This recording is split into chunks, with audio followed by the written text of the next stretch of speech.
Bismillahirrahmanirrahim. Assalamualaikum warahmatullahi wabarakatuh. Anak-anak, berjumpa kembali dengan Ibu dalam pembelajaran bahasa Indonesia. Nah, setelah melaksanakan PTS, sekarang kita akan lanjut ke materi yang baru, yaitu mengenai teks eksposisi. Yang pertama yang akan kita bahas yaitu mengenali unsur-unsur teks eksposisi, yaitu ada gagasan dan fakta dalam teks eksposisi, lalu ada pola-pola pengembangan dalam teks eksposisi. Apa ya teks eksposisi itu? Ada yang tahu? Oke, kita bahas ya. Nah, sebelum kita bahas mengenai pengertian teks eksposisi, kita lihat nih, kalian di buku paket ada sebuah artikel yang berjudul Nasib Hutan Kita Semakin Suram. Nanti kalian boleh baca ya. Kita lanjut dulu. Nah, ini masih juga artikel selanjutnya. Oke.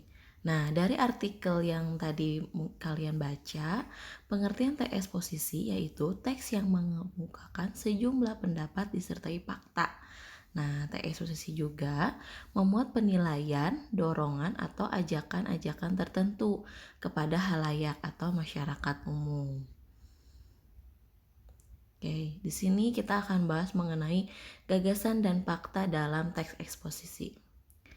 Unsur-unsur utama dalam teks eksposisi yang pertama ada gagasan, yaitu disebut juga ide atau pendapat. Isinya berupa pernyataan yang berupa komentar, penilaian, saran, dorongan, dan bujukan. Contohnya, misalnya, jika pemerintah tidak cepat bertindak, dalam 10 tahun mendatang hutan Sumatera akan musnah. Ini contohnya diambil dari teks yang tadi ya, yang nasib hutan di Indonesia yang tadi, yang teks artikel itu. Lalu, yang kedua ada fakta. Fakta adalah keadaan peristiwa yang merupakan kenyataan.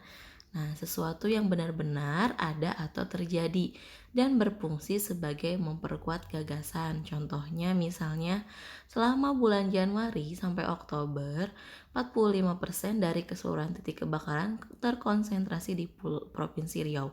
Jadi jelas ya, kalau misalnya fakta itu harus jelas, misalnya biasanya disertai dengan jumlah atau waktu, ya gitu ya. Kalau misalnya gagasan, tadi balik lagi yang berupa pernyataan, komentar, penilaian, saran, dorongan, dan bujukan. Selanjutnya, di sini ada pola-pola pengembangan teks eksposisi. Pola-pola pengembangan teks eksposisi, yang pertama ada pola umum khusus. Yang kedua, pola khusus umum. Yang ketiga ada pola ilustrasi, dan keempat pola perbandingan. Nah, untuk pola umum khusus, ide pokoknya ada di awal paragraf yang kemudian diikuti oleh ide-ide penjelas atau kita kenal dengan deduktif, disingkat dengan DUK. Apa DUK? Deduktif umum khusus. Jadi kalau misalnya deduktif itu kalimat umumnya di awal lalu disertai kalimat khusus. Lalu yang kedua ada pola khusus umum. Nah, hal-hal yang bersifat khusus diikuti oleh uraian yang bersifat umum, induktif atau disebut induktif, disingkat IKU. Nah, kenapa disingkat IKU induktif khusus umum? Kalau misalnya tadi deduktif itu umum khusus, kalau yang induktif berarti khusus umum, kebalikannya ya.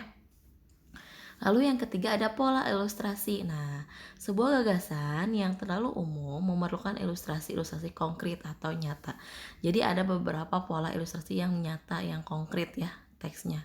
Lalu di sini ada pola perbandingan. Nah, untuk meyakinkan suatu pendapat dengan membandingkan suatu aspek tertentu. Nah, jadi di dalam teks tertentu itu misalnya ada beberapa kalimat yang menjadi perbandingan. Misalnya, contoh kalimat ini seperti ini gitu. Misalnya artikel yang di lain seperti bagaimana. Nah, itu sebagai pola perbandingan, begitu ya. Nah, selesai anak-anak untuk materi kita untuk pertemuan kali ini mengenai unsur-unsur yang ada dalam teks eksposisi yang tadi ya. Ada gagasan dan fakta, lalu pola-pola pengembangannya, ada kayak umum khusus, khusus umum, pola ilustrasi, dan perbandingan. Nah, sekarang tugas latihannya seperti biasa. Sebelumnya kalian boleh catat materinya di buku catatan kalian, boleh ditambahkan dari buku paket. Nah, lalu kerjakan kegiatan 3.1 bagian A dan kegiatan latihan 2 bagian A juga. Selesai anak-anak, terima kasih ya, tetap semangat. Mudah-mudahan segera cepat kembali lagi kita bisa bertemu. Jangan lupa dikerjakan tugasnya dan jangan lupa berdoa. Terima kasih. Wassalamualaikum warahmatullahi wabarakatuh.